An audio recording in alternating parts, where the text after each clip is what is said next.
ইলাহি ইল্লাল্লাহ কলিমা পঢ়ি জীৱন ৰক্ষা পৰিল অসমৰ এটা হিন্দু পৰিয়ালৰ। কাশ্মীৰ ভ্ৰমণলৈ যোৱা পৰিয়ালটোৰ শিহৰণকাৰী বৰ্ণনা কেনেকৈ উভতি আহিল মৃত্যুৰ দুৱাৰদলিৰ পৰা শুনক। আৰু মই নটিচ কৰিলো যে চাৰিফালে যিজন আমি শুই আছিলো চবেই মানে লা ইলাহা ইল্লাল্লাহ আৰম্ভ কৰি দিলে, ময়ো আৰম্ভ কৰি দিলো। মানে ইয়াতে চবেই একেই লা ইলাহা ইল্লাল্লাহ লা ইলাহা জপি আছে।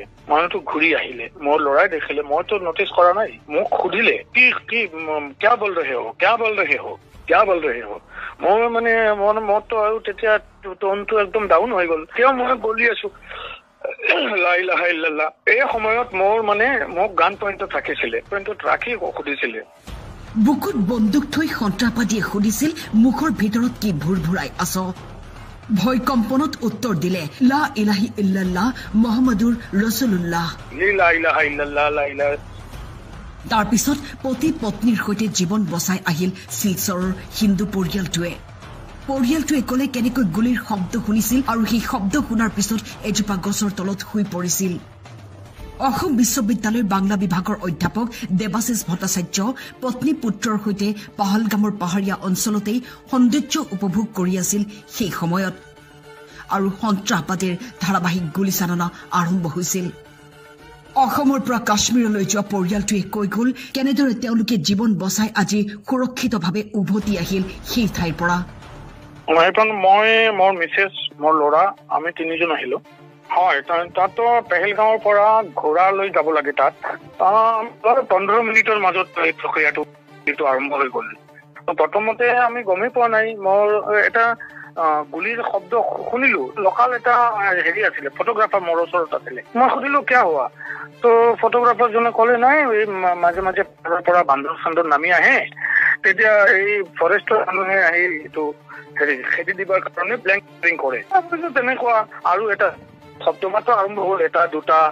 মই ইমান গুৰুত্ব দিয়া নাই, কোনেও গুৰুত্ব দিয়া নাছিলে। তাৰপিছত হঠাতে উইদিন 1 or 2 minutes হঠাতে 10-15টাৰ গুটি চাউণ্ড একেলগে আৰম্ভ হৈ গ'ল। তো মোৰ ল'ৰাক নটিচ কৰিলে, মই দেখা নাই, মোৰ ল'ৰাটো দেখিলে যে আমাৰ পৰা 20 মিটাৰ মান দূৰত হ'ব এটা কাপল, তো এজনক মানে দিলে, মানুহটো পৰি গ'ল। তো তেতিয়া লৰালৰি আৰম্ভ হ'ল আৰু এটা মানে বিভিন্ন ঠাইত 2-3টা মানুহ পৰি গ'ল উইদিন 1 minute।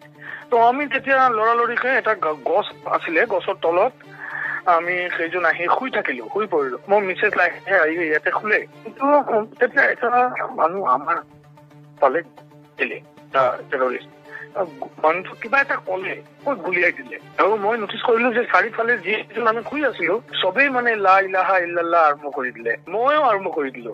মানে ইয়াতে চবেই একেই লা ইলাহা ইল্লাল্লাহ লা ইলাহা জপি আছে। মানুহটো ঘূৰি আহিলে, মোৰ ল'ৰাই দেখিলে, মইতো নটিচ কৰা নাই, মোক সুধিলে কি কি কিয়া বল ৰহে হো কিয়া বল ৰহে হো কিয়া বল ৰহে হো।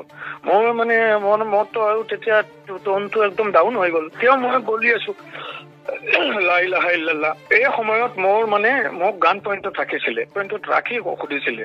তাৰপিছত কিবা ভাবিলে, মোক আৰু কৰা নাই, আমাক এটা চক্কৰ মাৰি পাক এটা খাই লাহে লাহে অলপ আগবাঢ়ি গ'ল। সি যেতিয়া 20 মিটাৰ মান আগবাঢ়ি গ'ল, আমি উঠি একদম লৰালৰিকে দৌৰি তাৰপিছত আমি পাহাৰটো ক্লাইম্ব কৰা আৰম্ভ কৰিলো। পাহাৰ ক্লাইম্ব কৰি 2 ঘণ্টামান পাহাৰত খোজকাঢ়িব লগা হ'ল। 2 ঘণ্টাৰ অলপ বেছি হ'ব। ঘোঁৰা খুৰৰ যিটো চিহ্ন, এই চিহ্ন অনুসৰি আমি কিন্তু গৈ আছো। এটা সময়ত এটা গাঁও গৈ পালো আৰু তেতিয়া ফোনত নেটৱৰ্কো পালো। তো মোৰ ড্ৰাইভাৰে মোক ফোন কৰিলে, এটা কাশ্মীৰী ফেমিলিক মই এপ্ৰ'চ কৰিলো যে ড্ৰাইভাৰক অলপ বুজাই দিয়ক আমি ক'ত আছো। তো মহিলাজনীয়ে আমাৰ ড্ৰাইভাৰক বুজাই দিলে আৰু বুজাই আমাক দেখুৱাই দিলে যে আপোনালোকে এই ঝৰ্ণা ধৰি এই বাটেৰে আপোনালোকে নামি যাওক। তো আমি নামা আৰম্ভ কৰি দিলো। বহুত কি নামি অহাৰ পিছত এটা ঘোঁৰা দুটা আহি পালে। ঘোঁৰাখিনি